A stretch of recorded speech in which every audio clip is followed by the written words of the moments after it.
Views from Deck Part 2 Matsu Yona by Matsu Khagdar Kenshin. Yasuki Kyoko by A.M. Rodriguez. Read by Hida Amoro. I waded towards the girl and the land and stumbled when my feet struck a stone. Clumsy, she laughed as she splashed forward to help. A beautiful day with no clouds and steady wind is what most sailors always wish for, but Matsu Yona would certainly appreciate a storm to match her mood.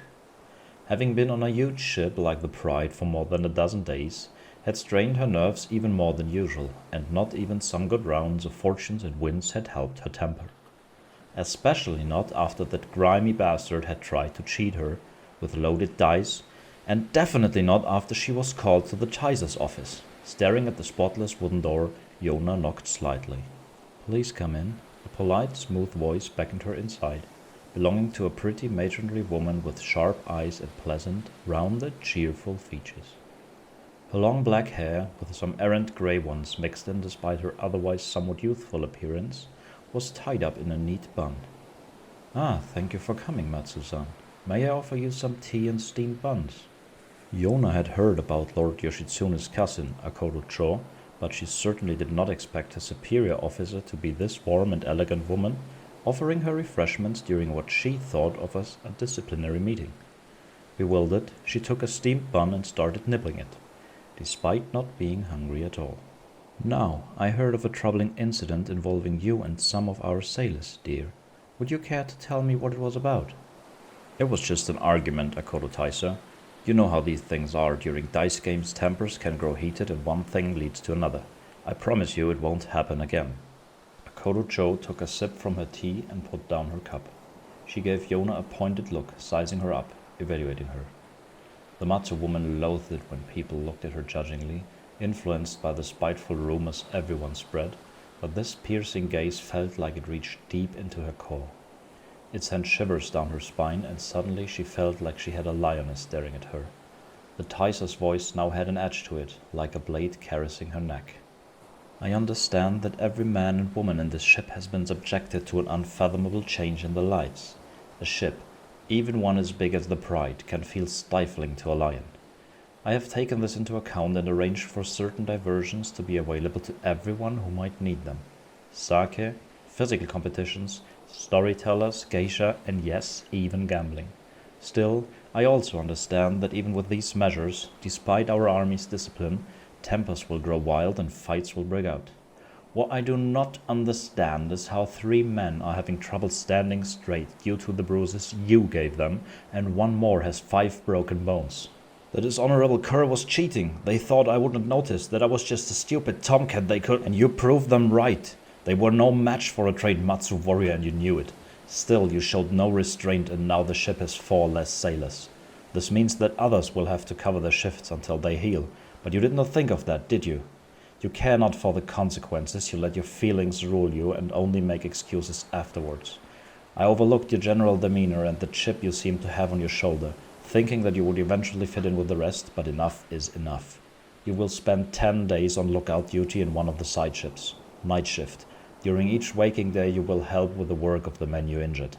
The Taisa's flaming voice slowly gave way to her previous calm demeanor, like a river returning to its normal flow after heavy rain. Yona's right hand curled into a trembling fist, but she forced it still. The humiliation and indignity clawed at her like a ravenous hawk, but somehow she managed to contain them. She swallowed words she would have surely regretted and nodded instead. "As you say, Akodo Taisa." The small Kibune Matsu Yona had been stationed to flowed along the waves like driftwood. It was supposed to be scouting for dangers to the lion expedition, but so far it had found only an empty sea. 2 sake bottles laid empty beside Yona, but she could not drown her fury. Her only company in this punishment were 3 other Heimin sailors whom she had to help do menial tasks that were beneath her. 2 days had passed since starting her new post, and already she could not stand it. First, her parents had sent her to this kami-forsaken expedition, discarding her like an unwanted sandal. Finally, they found a way to get rid of the problem child, the troublemaker. And now she had managed to prove them right to do so. by aggravating her superior officer and being the laughingstock of the whole army. She needed deeply to escape her head all the doubts and loathing she felt for herself. At least in the past, Sake could quiet these thoughts, but now it was as useless as she. Darkness began creeping in, threatening to drown the lantern's light along with her in these salty waters. Suddenly, a slight creaking brought her out of a trance. Looking around, she saw what appeared as another, larger ship approaching their own. It had no lanterns, and in the dark she could not make out who was on it. She called out, but got no reply, the vessel only getting closer and closer. In an instant, a dark cloaked figure descended upon the ship, driving a hooked blade into one of the Hayman's sailors. Yona immediately drew her katana. "Who are you, and why do you attack us?" she yelled at the top of her lungs. She received no answer, however, except for a blade aimed at her heart. The Matsu warrior felt a familiar rage building inside her, her instincts ready to take over from her treacherous brain. She deflected the blow with desire, and after a brutal swing of her katana, she cleaved the attacker's arm into two. He retreated screaming and holding the stump protruding from his shoulder. Yona could see several more dark figures ready to board her boat. They hesitated, obviously not expecting real resistance from this small vessel. Her sensei's words echoed in her mind. The best defense is a great offense. Always attack first with overwhelming strength and spirit. A dead enemy cannot strike you back. Matsu Yona let out a fierce roar, unleashing her fury. She grabbed a large plank and used it as cover, leaping and landing on her enemies who tried to get out of the way. She rolled to stand and became as fire, brutally attacking everyone around her. No thoughts, no doubts. She felt only the thrill of combat and the pleasure of straining her whole being to the edge. They tried to surround her, but every cut she received seemed to strengthen her further. At that moment, no tactic they employed could bring this beast down. With devastating blow after devastating blow, she lost herself in the battle. When the thrill passed, she was strangling the neck of the last remaining assailant. He had tanned skin and was obviously a foreigner, but his eyes were bulging as his hands tried to pry hers open. She threw him aside, noting a large cut on his belly. He would die soon anyway. With labored steps, she slowly returned to her own vessel, where she found the remaining 2 Hayman sailors retreating from her, terrified. In their eyes she saw herself mirrored, a horrid, bloody beast without reason. Akoto Cho's words about restraint passed through her mind. Ironic, she thought as she collapsed from her wounds.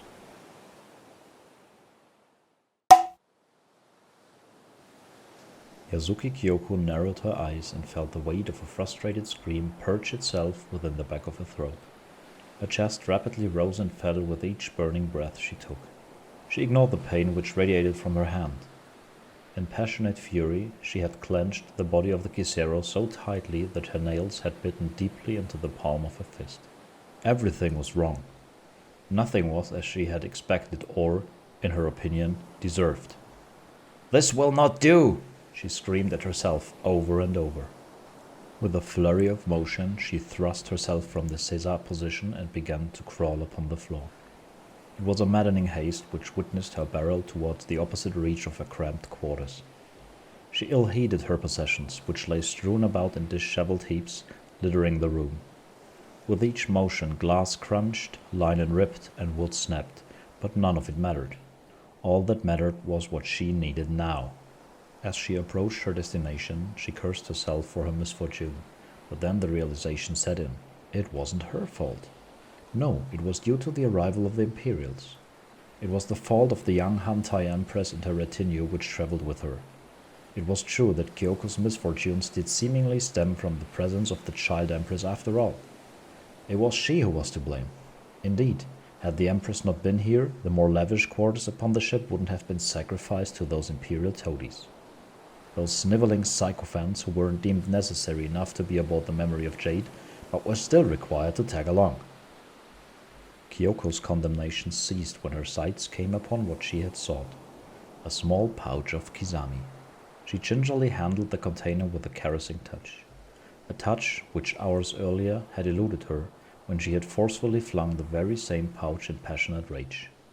Kyoko turned over and allowed herself to find support by leaning her back upon the wall. Shifting her legs, she brought them close, lifting her knees in front of her and creating a taut fabric bridge with the hem of her outstretched kimono. On that bridge she nestled her acquired prize. Impatiently, she unfastened its strings and grasped at the shredded tobacco, stuffing the bowl of the Kisero with little tact. With a kiss, she took a deep breath of the ignited Kisero's flagrant bounty and allowed it to churn within her.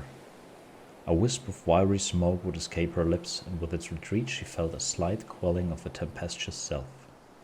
She fantasized that, if it were within her means, she would spend the rest of this journey thusly, alone, within her quarters, lost to the intoxicating allure of the Kisero.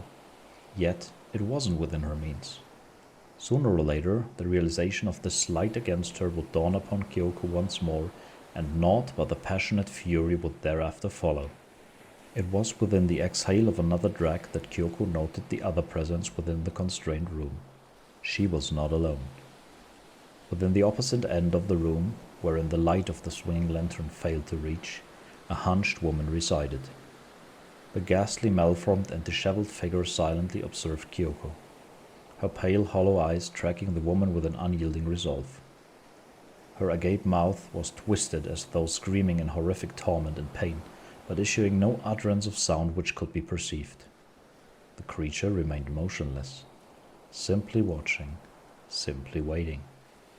More often than not, Kyoko just ignored the creature. It was a nuisance meant to be readily overlooked and forgotten. Yet there were occasions wherein even the mightiest of lions are disturbed by the chittering of mice. This moment, for Kyoko, was one of those occasions. She lifted the still smoking Kisero and turned to face the apparition with a disdainful gaze.